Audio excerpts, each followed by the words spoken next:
We finally found the answer to the Roy Orbison mystery, and it's not good. Roy Orbison was born in Vernon, Texas on April 23rd, 1936. His full name is Roy Kelton Orbison. Early in life, Orbison had to deal with difficulties and stick with things. Roy grew up in a working-class home near the end of the Great Depression. He became interested in music at a young age and got his first guitar when he was 6. By the time he was 8, he was playing on local radio. Roy's parents pushed him to follow his love, and he found comfort and strength in music, which let him talk about feelings that he didn't always talk about in real life. Early on, he was influenced by country stars like Hank Williams, pop singers like Bing Crosby, and the bluesy sounds of Southern Church. After moving to Wink, Texas with his family, Orbison continued to shape his musical style. While he was still in high school, he formed his first band, the Wink Westerners. During these formative years, he improved his songwriting and stage personality, which set the stage for a groundbreaking career. In the late 1950s, Orbison got his big break when he signed with Sun Records in Memphis. Elvis Presley, Johnny Cash, and Jerry Lee Lewis were all signed to Sun Records at the same time. His early rockabilly songs didn't do very well, but it wasn't until he switched to Monument Records in the early 1960s that he really found his voice, both musically and lyrically. With the help of producer Fred Foster, Orbison created a sound that mixed rock, pop, classical, and country styles, all wrapped around his beautiful 3-octave vocal range. In 1960, his first big hit, Only the Lonely, set the tone for a string of emotional songs that became his signature. Songs like Crying, Running Scared, In Dreams, and It's Over showed a level of romantic sadness and raw vulnerability that is almost never heard in modern music. Oh Pretty Woman, 1964, his most famous hit, showed how he could combine sadness and swagger, making him a musical pioneer and a world star.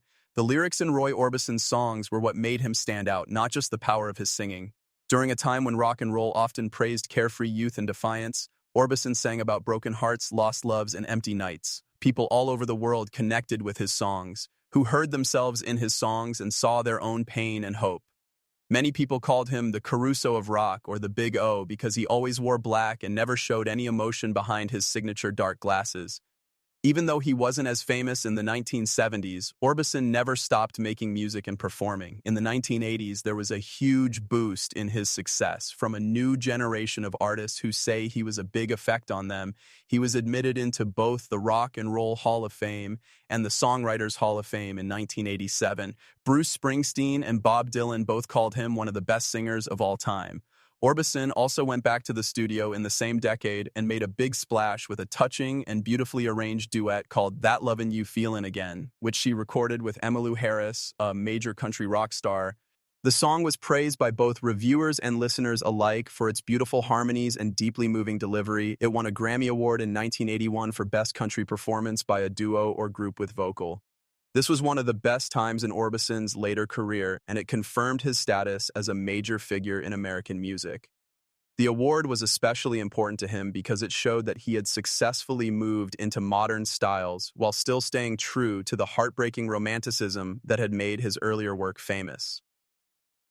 Even more people became interested in Orbison again in the late 1980s, when he joined the Traveling Wilburys, one of the most famous rock supergroups of all time. This unexpected and star-studded project brought together Orbison, Tom Petty, Bob Dylan, George Harrison, Jeff Lynne, and some of the biggest names in rock history. The musicians almost formed the group by mistake when they got together to record a B-side for Harrison and found that they worked really well together. Orbison joined the group under the name Lefty Wilbury as a joke about his musical roots and his hero, Lefty Frizzell. Traveling Wilburys Volume 1, their first album, came out in 1988 and was a huge hit with both critics and fans. It got great reviews and raised Orbison's image around the world. His work on the band's harmonies and songs gave the sound more depth and warmth, and his singing on songs like Handle with Care reminded everyone of how great he was as a singer. That same year, Orbison was officially recognized for his huge contributions to the music world by being inducted into the Rock and Roll Hall of Fame, which is one of the greatest honors in the business. In his acceptance statement, Bruce Springsteen, who had often said that Orbison was one of his biggest influences, praised the singer's unique voice and called it the voice of heartbreak. The award not only recognized Orbison's important role in shaping the history of rock and pop music, but it also cemented his reputation as one of the most emotionally powerful and creative artists in the genre. Even though Orbison had many personal and business problems throughout his life, he was at the top of his game in his last few years. Orbison died in December 1988, but his impact was still felt and honored for a long time afterward.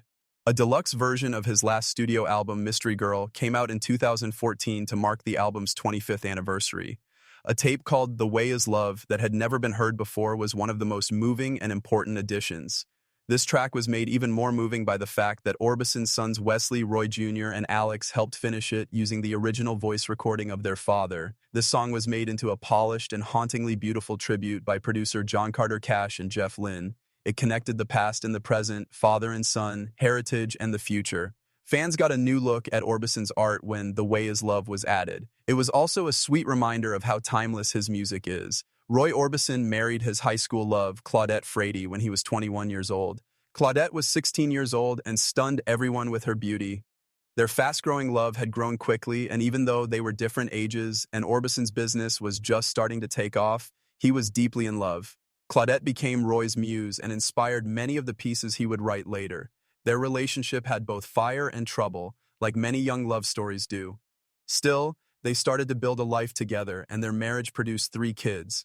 Roy Dwayne Orbison was born in 1958, Anthony King Orbison in 1962, and their youngest child, Wesley Orbison, in 1965. Roy loved his family and was proud to be a DA. Even though his job required him to be away a lot for trips and recording sessions. Claudette Orbison was killed in a motorbike accident in Gallatin, Tennessee in June 1966. This was a terrible. Roy and she had just gotten back together after being apart for a while, and her sudden death broke his heart. When Claudette died, it left a big hole in Orbison's life, both personally and artistically. The death of his wife not only broke his heart, but it also shook up the security he had built at home while his fame was going through the roof. His eerie song Claudette would later become a memorial to her death. It was originally written to honor her beauty and vitality, but over the years, it took on a very sad tone. Just 2 years later, as if one terrible tragedy wasn't enough, fate struck another cruel blow. Roy's 2 oldest boys, Roy Dwayne and Anthony King, died in a house fire in Hendersonville, Tennessee in September 1968. Roy was performing in England at the time. The fire destroyed the whole house. Roy's youngest son, Wesley, was living with his grandparents at the time and was able to escape, but the deaths of his other 2 children were very hard to bear. It's hard to imagine the heartbreak. People knew Roy Orbison for his sad, emotional songs, but now he was going through the same pain he sang about so much. His sadness was very deep, and he stayed out of the public eye for a while as he tried to come to terms with the 2 terrible events that had happened so close together and broken his family.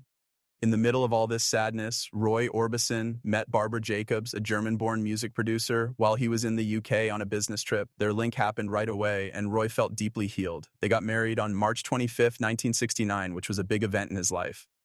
Barbara became a stable and caring person in his life. Not only did she give him emotional support, but she also helped him with his work, especially in the later years. They were devoted to each other and respected each other, and their relationship lasted through the ups and downs of his business comeback in the 1980s. Roy and Barbara had 2 sons together. Roy Kelton Orbison Jr., born in 1970, would later work in the music business like his father, and Alexander Alex Orbison, born in 1975, would also become successful in the music business and help keep his father's legacy alive after he died.